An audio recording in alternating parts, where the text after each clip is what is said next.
జ్యోతిష శాస్త్రం ప్రకారం ఒక వారం రోజుల పాటు మేషరాశి వారు ఎటువంటి శుభ అశుభ ఫలితాలను పొందుతారో తెలుసుకోవాలంటే ఈ వీడియోని స్కిప్ చేయకుండా పూర్తిగా చూడండి. అలాగే తప్పకుండా మా ఛానల్ని సబ్స్క్రైబ్ చేసుకోండి. ఈ వారం మేషరాశి వారికి కుజుడు, గురుడు, శుక్రుడు మరియు శని లక్షణంగా యోగిస్తున్నారు.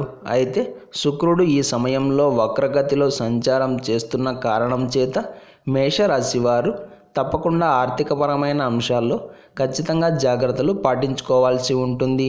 ఒక్క ముక్కలో చెప్పాలంటే సంపాదన బాగుంటుంది, డబ్బులు కూడా వస్తాయి. కానీ ఏమవుతుందో ఏమో తెలియదు, కానీ వచ్చిన డబ్బు వచ్చినట్లే ఖర్చు అయిపోతుంది. సేవింగ్స్ అనేవి చాలా మటుకు తగ్గిపోతాయి. అలాగే వ్యవహారికంగా కూడా ఎవరిని నమ్మాలో ఎవరిని నమ్మకూడదో తెలియక బాగా సతమతమవుతారు. అయోమయం, గందరగోళం మిమ్మల్ని బాగా చుట్టుముడతాయి. అందుకే ఇంట్లో ఉండే వాళ్ళ మీద కూడా మీకు అనుమానం కలిగే ఛాన్స్ ఉంది. కుటుంబ సభ్యులను కూడా అనుమానం అనే దృష్టితో చూడాల్సి వస్తుంది. ఈ సమయంలో మేషరాశి వారు ఉచిత సలహాలు ఇచ్చేవారిపై ఎక్కువ ఆసక్తిని కనబరుస్తారు. మిమ్మల్ని నాశనం చేయాలి అని చూసేవారిని నమ్ముతారు. అలా కాకుండా 2 దెబ్బలు కొట్టైనా సరే మంచి చెప్పేవాళ్ళు ఎవరైనా ఉంటే కేవలం వారి మాట మాత్రమే వినే ప్రయత్నం చేయండి. అప్పుడే మీకు శుభం కలుగుతుంది. మొత్తం మీద మేషరాశి వారికి ఈ వారం అంత అనుకూలించడం లేదు. నిజంగా చెప్పాలంటే మీ మానసిక స్థితి మరియు గుండె ధైర్యం ఎంత బలంగా ఉంటే ఈ సమయం మీకు అంత అనుకూలంగా ఉంటుంది. ఈ వారం మేషరాశి వారికి సోమవారం, మంగళవారం మరియు బుధవారం చక్కగా అనుకూలిస్తాయి.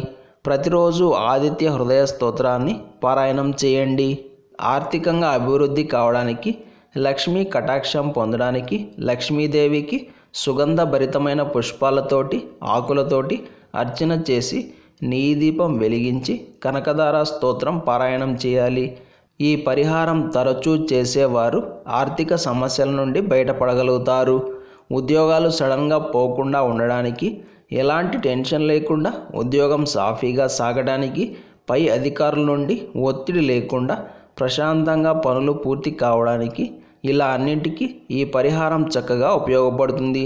దీనికోసం ప్రతి మంగళవారం ఉపవాసం ఉండాలి. ఒక పూట ఉపవాసం ఉండాలి. ఈ ఉపవాసం సమయంలో తేలికమైన ఆహారాన్ని మాత్రమే తీసుకోవాలి. అలాగే ప్రతి శనివారం శ్రీ ఆంజనేయ స్వామివారికి 108 ప్రదక్షిణలు చేయాలి. లేదా హనుమాన్ చాలీసాని భక్తి శ్రద్ధలతో 11 సార్లు పఠించండి. ఇలా తరచూ చేస్తూ ఉండాలి. అప్పుడు మీకు ఉద్యోగం వలన ఇబ్బంది కానీ, జాబ్ పోతుందేమో అన్న భయాలు కానీ అస్సలు ఉండవు. కాలం ప్రశాంతంగా సాగిపోతుంది. ఇలాంటి సమాచారాన్ని ప్రతిరోజు పొందడానికి వెంటనే మా ఛానల్ని సబ్స్క్రైబ్ చేయండి.